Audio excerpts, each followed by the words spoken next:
మొన్న మ్యాచ్ చూసినారా? చూడలేదు మావా. నేను చూసిన. ఎవరెవరికి మధ్య జరిగిందా? Telugu Titans Bengaluru bulls. మావా వీడు ప్రో కబడ్డీ హైలైట్ చూసేస్తున్నాడు మావా. ప్రో కబడ్డీ కాదు, ఐపీఎల్. అయితే నేను కూడా చూడలే. ఆ మ్యాచ్ లో ఒక అద్భుతం జరిగింది. ఏం జరిగిందో చెప్తా నేనండి. మొన్న గుజరాత్ రాజస్థాన్ వాళ్ళ మధ్య మ్యాచ్ జరిగితే గుజరాత్ లో 209 రన్స్ కొట్టేసినారు. ఇంకేంది రాజస్థాన్ వాళ్ళు విన్ అయ్యేది? అందరూ అట్నే అనుకున్నారు. అప్పుడే వైభవ్ సూర్యవంశీ అనే 14 సంవత్సరాల అబ్బాయి ఓపెనర్ గా దిగి కేవలం 35 బంతుల్లోనే సెంచరీ చేసి ప్రపంచంలోనే అతి తక్కువ వయసులోనే సెంచరీ చేసిన ప్లేయర్ గా చరిత్ర సృష్టించినాడు.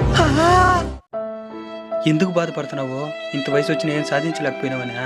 కాదురా, మరి దేనికి బాధపడుతున్నావో? రాజస్థాన్ వాళ్ళకి మంచి రేసి వేసి ఉంటాడు. పెట్టుంటే లక్షలు సంపాదించుండొచ్చు.